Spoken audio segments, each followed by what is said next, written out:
Da oggi, lunedì 23 marzo, su Teleacras, al termine del videogiornale, in onda Conversazioni al tempo del coronavirus. Si tratta di una serie di interviste di Egidio Terrana sull'emergenza coronavirus. Oggi è la volta della testimonianza del giornalista e scrittore agrigentino Matteo Collura, in collegamento da Milano. Buongiorno, salutiamo Matteo Collura, giornalista, scrittore, collegato con noi da Milano. Buongiorno Matteo. Buongiorno. Qual è l'atmosfera a Milano in questo momento? In questa grande città che noi siamo abituati a vedere così, dinamica, grande capitale dell'economia, dell'industria. Qual è in effetti, Eh, in termini normali? eh, Qui a casa mia la situazione è strana perché mi ricorda il deserto dei Tartari, cioè aspettare qualcosa che non arriva, qualcosa di invisibile. Negli ospedali è esattamente il contrario. I medici non hanno questa mia sensazione, cioè chi è in prima linea effettivamente si trova a curare malati terminali continuamente, insomma. Persone con crisi polmonari gravi, eccetera. Ma da qui devo dire è una situazione strana, perché è come se fossimo in un acquario. Io ho lo studio, io abito in centro a Milano, dalle parti di Corso Como, quindi è una delle zone più animate, soprattutto la notte c'è la famosa movida, ecco. Però in questi giorni il silenzio è spettrale e questo è che colpisce di più, perché naturalmente i milanesi, almeno la maggior parte, hanno ubbidito alla ordinanza di starsene a casa, insomma, ecco.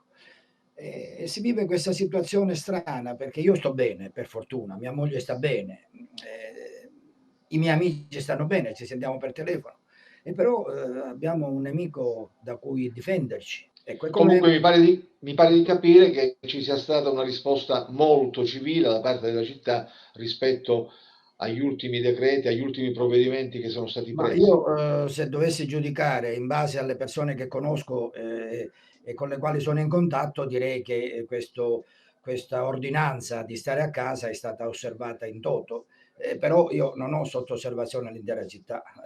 So di gente che è andata ancora stamattina a passeggiare lungo i Navigli, ad andare in bicicletta, i parchi sono stati chiusi, però, tutto sommato, visto che non siamo in una situazione effettivamente di guerra, e non viviamo in un paese, per nostra fortuna, gestito in modo, diciamo, dittatoriale, ecco, le persone possono anche muoversi, insomma, perché c'è sempre un controllo relativo. Il controllo deve essere soprattutto da parte nostra, insomma. Ecco, il senso di responsabilità appunto deve partire da noi. Matteo, non lontano da Milano c'è un'altra bellissima città, Bergamo, che sta pagando un prezzo altissimo al coronavirus. In molti si chiedono sicuramente in questo momento, ma perché proprio Bergamo? Ed è strano perché quando i 1000 partirono da Quarto per raggiungere Marsala e sbarcare in Sicilia e unificare l'Italia, la maggior parte partirono da lì, partirono proprio da Bergamo. È chiamata la città dei 1000 e questo dovrebbe fare riflettere anche nel nel ripensare questa città, insomma il rapporto che abbiamo, tra noi italiani del sud con quelli del nord, eccetera. Ma io credo che la Cina negli ultimi anni, e non faccio dietrologia, i fatti sono fatti. Ecco, io, non faccio opinioni in questo momento, non sto facendo, mi riferisco a fatti e non opinioni. Eh, Negli ultimi anni la Cina era il paese che progrediva di più, che aveva il PIL, maggiore rispetto agli altri continenti, in crescita, continua, e gli italiani avevano trovato nella Cina una opportunità di guadagno dal punto di vista finanziario, economico, industriale. Ora, e gli italiani si sono, come dire, si sono spostati verso la Cina e viceversa i cinesi verso l'Italia perché sono stati messi in piedi delle occasioni, proprio, di tipo economico importante, insomma, proiettato nel futuro, ecco. Naturalmente se l'Italia, si avvicina alla Cina per sfruttarne, diciamo, la realtà le possibilità economiche, le potenzialità economiche, non è la Sicilia, non è l'Italia della Sicilia né della Calabria, è È l'Italia l'Italia del della Nord. Lombardia, del Veneto, dell'Emilia Romagna, cioè laddove ci sono i soldi, ci sono le industrie, c'è l'attività economica, insomma, ecco, c'è l'attività industriale. Ed ecco che questo coincide perfettamente con quello che sta Quindi succedendo. Cioè le zone rosse, quelle che più hanno risentito del contagio cinese, sono proprio la Lombardia, il Veneto e l'Emilia Romagna. Quindi da questo punto di vista i conti tornerebbero. senti, in un momento come questo, in un periodo così difficile, è legittima la paura. Un po' tutti abbiamo paura. Come la si tiene a bada? Ma intanto la paura è un sentimento Legittimo. individuale, no, Vabbè, certo, legittimissimo. E individuale sicuramente. la paura, tra l'altro, è utile perché ci informa di stare attenti, cioè ci costringe a stare attenti, insomma, ecco, altrimenti saremmo esposti a ogni tipo di rischio e di pericolo. Quindi la paura è ragionevolissima. Però io, vedi, non ho più genitori, né io né mia moglie, quindi gente anziana. Io sono anziano, però devo dire che ho una forza, mi sento una un'età assolutamente, io ancora guardo avanti, ecco, più che guardarmi indietro, anche se mi guardo indietro avverto come una sorta di vertigine, ecco, tanto è lunga la vita e se uno ne fa qualcosa. Quindi paura, no, a me, io ho una grande pena, ecco, dentro di me, terribile. In ogni momento, cerco di distrarmene, però mi tornano le immagini di quei camion che partivano, quei camion militari che partivano da Bergamo con le salme di deceduti che non avevano avuto il conforto dei propri familiari, né i familiari il conforto di vederli un'ultima volta, di accompagnarli verso una sepoltura degna e umana. Questo è terribile. È terribile, fa pensare alla peste del '600 di cui parla Manzoni e di cui si è fatto tanto abuso nel ricordarlo, per le similitudini inevitabili, eccetera. Però allora che si faceva? Con le carrette si passava e i cadaveri si buttavano su queste carrette, no, e andavano via. Non c'era, il funerale, non c'era, il rito c'era anche allora, ma era stato tutto sospeso perché c'era la peste. E così adesso. Eh, E poi scusami, Matteo, sì, dimmi, un'altra cosa penso. Io dimmi, dimmi. ho il privilegio di vivere nel centro di Milano, in una, casa che ha una bella, prospettiva, cioè io da qui, dai miei balconi, ho una bella vista, insomma. Vedo persino in un paio di stanze di casa mia, vedo persino il bosco verticale, vedo i 2 palazzi del bosco verticale.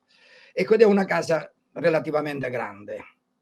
Ecco, io penso invece a quelle persone, e questo è giusto che ci si pensi, che hanno una stanza col cucinino, una camera da letto, se non un bagno solo, cioè tu pensa queste lunghe giornate passate in casa, se si è con moglie o marito, figli, eccetera, sarà terribile. Quindi c'è Diventa difficile. anche una condizione di arresti domiciliari che cambia di stato in stato. Matteo, una domanda che sicuramente in questo momento ci poniamo tutti, ma quando finirà tutto questo? Ma io vorrei aggiungere, quando finirà? Perché insomma, sicuramente si troverà una soluzione. Quando tutto questo finirà, cosa ci lascerà? Ma io credo che intanto avremmo sperimentato questi arresti domiciliari, pur non essendo dei delinquenti, perché facciamo le cose che fanno i delinquenti che vanno agli arresti domiciliari, quindi la stessa cosa. Noi non possiamo uscire di casa, quindi, dobbiamo avere un permesso speciale per farlo. Ecco, avremo avuto questa esperienza che, per ognuno di noi la filtrerà come vorrà, insomma. Ma questo dipende, ripeto, anche dalle condizioni in cui si In trovano a cui ci si vivere trova, le certo. persone. Queste distinzioni vanno fatte sempre, perché un conto è la mia, situazione, che è drammatica, però se uno vive in una stanza, in un monolocale con 3 persone dentro, ecco, la sua situazione è più drammatica della mia, ecco.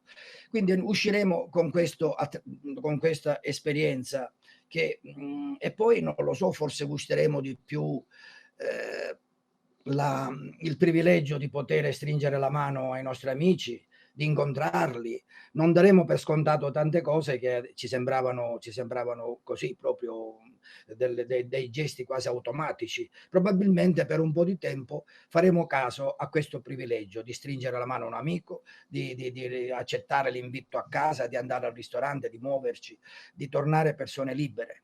E però una cosa, secondo me, ci segnerà per sempre, e cioè che ci siamo resi conto che ormai, come diceva Bill Gates in una sua conferenza di qualche anno fa, non ci sarà una terza guerra mondiale, ci sarà una pandemia che tenderà a distruggerci. Ecco, è lì che bisogna che poi gli stati si organizzano. L'Italia ha tagliato i fondi che riguardavano gli ospedali, ha tagliato i fondi che riguardavano le scuole, mentre andavano potenziate laddove noi stiamo parlando e possiamo vederci vicendevolmente perché la tecnologia ce lo permette, ma è chiaro che tu devi avere un computer, io devo avere un computer. Ecco, le scuole dovevano dotarsi di questo, devono dotarsi di questa attrezzatura da ora in poi, secondo me, insomma. E gli ospedali devono essere pronti per poter fronteggiare una evenienza simile a questa, se non peggio. Quindi questo ci lascerà. E qui abbiamo toccato un'altra, come dire, corda abbastanza debole un po' del